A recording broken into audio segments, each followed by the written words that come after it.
But I appreciate all genres of music, so that's wonderful. And thank you guys for tuning in to Something to Talk About Monday. How are you out there? Dr. Fight is going to be joining us real soon.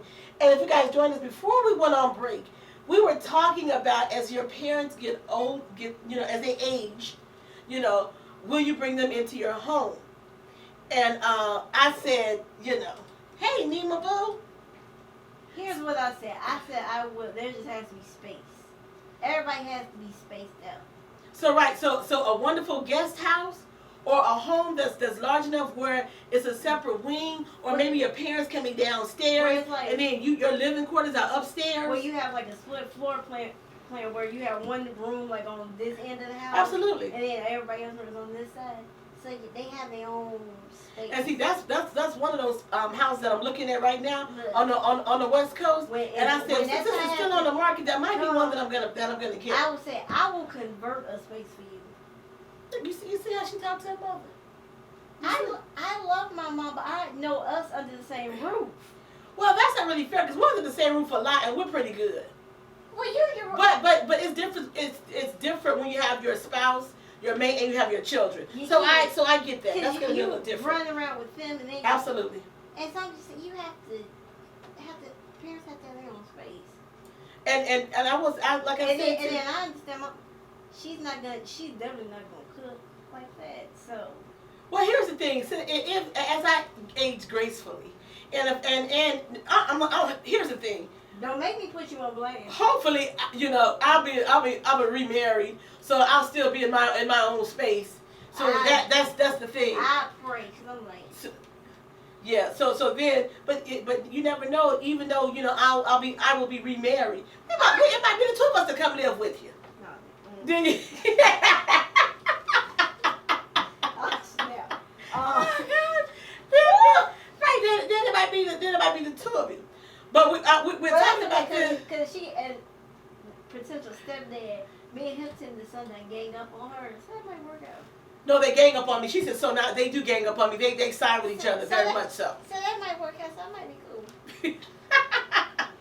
Because I have somebody in my corner. Because we're talking about this topic because we were speaking about D.L. Hughley, and we want D.L. to be on the mend, and he looks like he is. So he's quarantined. Man, you got to be quarantined at a hotel for 14 days. He can afford it. He definitely can afford it. But I'm just like, wow, ouch. But his wife is probably like, okay, you baby, I love you and I miss you, but you stay there. Yeah, you stay. Don't you come here until they give you all clear. Yes, And so since we're talking about that, here's the thing: the country has opened back up for travel, for tourism. So tourism in the United States has opened back up. My question is to everybody, to all of our people out there listening, to Dr. Fine who's coming on, would you take a vacation this year? Would you travel and take a vacation this year? No, I'm gonna take a staycation. So we know a lot of people are going to take staycations, but there are many people that are traveling. So and as much as I know some personally that are traveling, and I'm just like, I don't know. As much as I would like to, no. Yeah. I would say even if there was like an effective treatment, where it kept you from not being as sick. Right. Then you probably would say. Right, as opposed to vaccines, I'm not down for the vaccines. I don't. Well, yeah, we don't even have a vaccine that even works. Well, I said we don't have one anyway, but even if I don't really do vaccines, you know who I am. But Yeah. But I just don't feel comfortable because it's just too much, and so many people being asymptomatic. Right, exactly, right, exactly. Just like we were talking about D.L. Hughley, like he said in his own words, he was asymptomatic, so he was out there traveling and being around people. Hey, Dr. Fight. What's going on? What? You look awfully chipper today. Well, I know you. It was Father's Day yesterday. How was your Father's Day? Well, I am a father, and I take care of all my kids, and so all of them showed me some love yesterday, and so I feel like I'm loved. Now I got another 164 days to try to earn my love. Oh my God! So So did they cook for you? What did they do for you? Well, my oldest child had to go to work. Okay. He worked from 9 to 5, so he called me bright and early at like 7 in the morning. To see how I was doing. That's to let me know I'm supposed to be on the radio show. Look at you on time today. He called me and was like, I'm heading to work, and love you, Dad, and all that great stuff. And then my other children, my son Aaron, which I'm looking at right now, and my daughter Maya, they got me some golf shirts. All right. And my wife cooked last night, and so it was just a great day. That's awesome. You seem to be a good dad, so I'm glad you had a wonderful Father's Day. May you have many, many, many, many more. Son, am I a good dad? Yep. Thank you. See, I can only say that because because look, first of all, you're not my daddy, and so I'm just getting to know you. So that's why I said it the way I said it, because I think you are a good dad. But good, I'm glad your kids said that, and they can co-sign on that. Chris Rock said it best. Ain't nothing more powerful than I'm gonna tell you that. Well, you know what? Here's the thing. I didn't grow up with that because my father died when I was a little girl. So I just have to say my mother was, don't let her come home. So I didn't get that. So those who have dads. Yep. So I said those who have dads, wonderful. I didn't have that experience. So, but my child had it. So that's a wonderful thing. So that was a wonderful thing. Since I have to ask, I have to ask you this question. We're talking about D.L. Hughley. He was diagnosed with COVID, right? But he said he made a statement. He said he moved his father-in-law into their house, during the crisis. So apparently Dad was cooking barbecue and grilling every night, and apparently set the backyard and the garage on fire. So my question is, would you bring in your in-laws to live with you? And if something like that happened, what would be your reaction? Okay, so me and my wife have already discussed this, and the answer is absolutely not. No set. My set, her set, no set. Oh my God! Us. You prudent in these matters. My house, I have 3 children, and there's no more room left in the inn. It is full. It ain't no room at the end. Oh, Dr. Fight! Oh my gosh! We are pressed down, shaking together, and running over with people in this house. We can't no more. Well, look, Dr. Fight. Who they are? Dr. Fight, I said this for my mother. If I had to do that, I said we need space to spread out. I said so we going to have somewhere with a guest house, because I said we can't be that close to each other. No. But listen. The beautiful thing about my parents as well as my wife's parents is they all have their own homes. So look, a heavy compromise is to hire a nurse, somebody to be with you during the day, take care of you at night, and make sure you have your basic necessities. That right there is the best plan possible.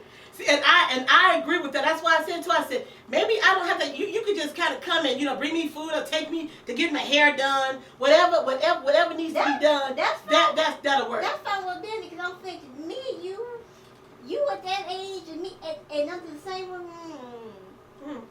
She's so hostile. I love you, but I just don't know you. I understand that. I get that. So the second I do something you don't like, you gonna want to curse me I'm on home, and then I'm like, oh no, she got to go. She got to go somewhere, but she can't stay here right there. Oh. So my plan is, I said yes. Now see, any given day I could always throw you out just because you said that, but you're my child. Now I'm on no, I'm talking about right now. But I got you though. I got you. I might have to send you to your sister or something. Well, I said the same thing. I said I love my mother, but she gonna have to go live with my sister, cause I can't do it.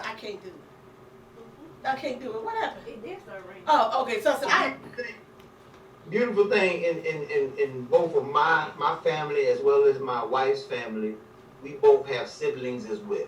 And so my sister, I'm pretty sure, will make sure our parents are adequately taken care of. Me, on the other hand, I'm gonna take care of it, but I'm gonna let somebody else do it. I'm not the domestic caring type of person. He's not the hands-on. He's not the hands-on. He's like he gonna take care of the distance. And see that, and that's how I I'm feel. they get paid. Whoever it is, I'm gonna make sure they get paid. I'm not the one that's gonna be changing the bedpan. I'm gonna be bathing you.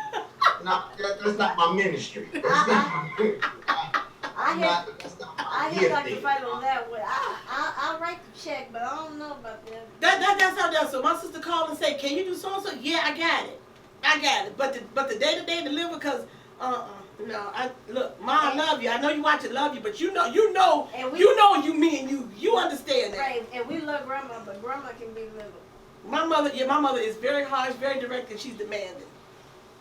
But that's why I take my hat off to nurses and doctors and nursing home caregivers and health providers. I take my hat. I got immense respect for y'all because I could not do their job at all. I'm squeamish. There's no way in the world I can look at somebody else and change them. I can't do it. It's not gonna happen.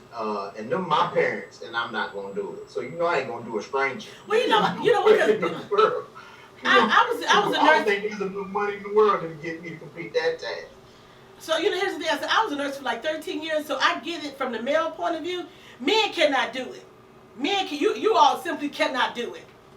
And it will be men that will come in all the time. Mama, you need so and so, you need this and that. But when it was time for that hands-on care, son or a grandson, they step out and they didn't want no parts of it. So I completely understand you from a male perspective. Well, okay, I completely understand. We ain't got to go because this female right here, that was never my desired career choice. No, thank you. I don't like blood. I don't like my own blood. I definitely don't like nobody else's blood, feces. Pass on that. Okay, but Dr. Fight, you only answered half of the question. I don't get squeamish with the blood, but I don't want to see nobody else's blood. I don't want to see inside. Let me tell y'all this. It was so funny. My first patient that I had that died on me, and I walked in there. I said, "Oh God." This is what I said. I probably should have left nursing long before I did, but I literally was standing up against the wall, and I remember getting ready to go right on down to the floor. That my first deceased patient I ever had. See all that I can't. But then afterwards, I put myself together, and then I got you shouldn't say you get used to it, but it's a part of the job. So yeah. But after 13 years, I said I'm done with that. I can't do no more of that. That's not mine. I can't. That's not mine. I'd say this. Ever since I was little, I knew medical field was not my desired location. But Dr. Fight, you only answered half of the question. Let's just say if you did have to, one of your parents came. Let's say they came to visit. He's shaking his head. Look, he's no. Let's just say they came to visit for just a little bit of time. He ain't got no room. He said no. No. But they decided to barbecue grill. And at some point, some part of your property was on fire. What would be your reaction to your parent? I'm calling the insurance company. Yeah, but would you have some words for the parent? I would not. Okay. See, what we gotta realize is actions speak louder than words. I'm not the one that's big on telling you about yourself and being upset with you and all that. And I like that because as Maya Angelou made the statement famous, I don't think she was the originator of it. I can't talk today. The author of it. But she said, when people show you who they are, believe it. And if you're a pyromaniac, then I can't put you in those situations. Stop. He said a pyromaniac. Oh my God. So I never invite you back to my house again. You don't have to wonder why, because my actions speak louder than my words. You say, well, you ain't had us over in a while. Well, I'm glad you see my actions. Dr. Fight, hold that not to thought. talk